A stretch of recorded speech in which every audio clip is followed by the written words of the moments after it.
everyone, Chef Ben here from Giant Eagle, and today we're going to continue to explore the outdoors by making foil packet meals. Now these are great for camping or just hanging out in the backyard.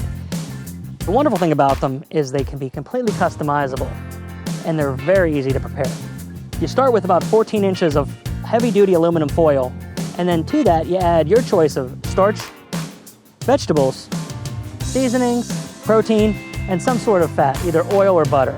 For proteins, you can choose between salmon, shrimp, chicken, beef, sausage. Practically anything works in this recipe.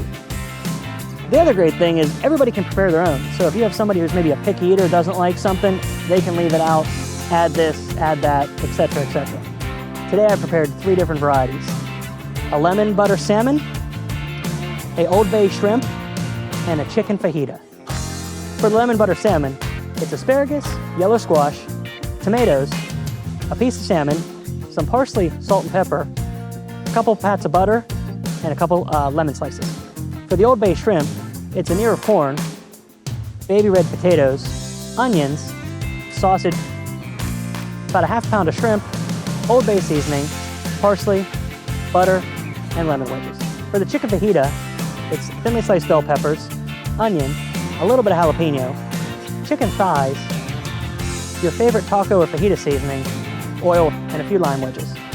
I prefer to use chicken thighs over chicken breasts because it produces a more tender piece of chicken when cooked over coals due to the uneven cooking process. To make the packet, fold the foil side to side and then tightly crimp in the edges. You want to make sure the juices stay inside the packet. Place the foil packets around the perimeter of the fire.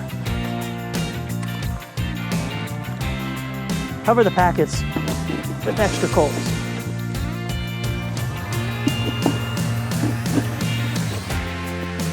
Now that the packets are in the coals, we want to allow these to cook for 15 to 20 minutes, or until an internal temperature of 165 degrees Fahrenheit is reached.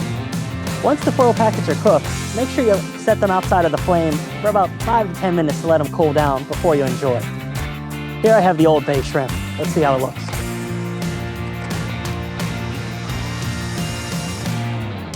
That looks delicious.